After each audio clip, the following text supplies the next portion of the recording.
How to download and install Zoho Books on Windows. Hey everyone, welcome back to the channel.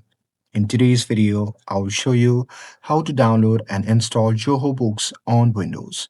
So now, without further ado, let's get started.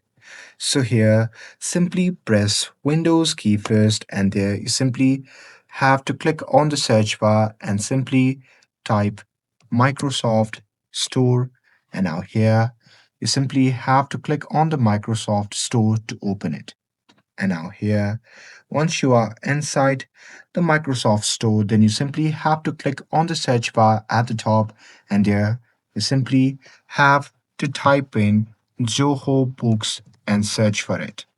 And now here, once you search for the Zoho Books, there you can see the Zoho Books on the results. So simply click on the Zoho Books, and now here on this page, you simply have to click on Git to start the download.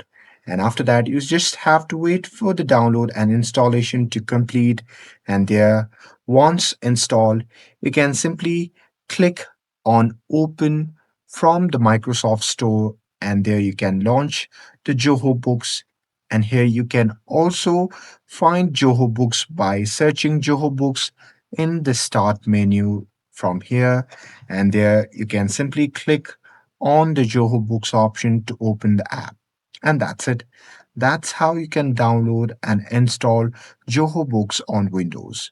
And with this, if you found this video helpful, then don't forget to like, share, and subscribe to get updated for more videos. Thanks for watching, and I'll see you in the next video.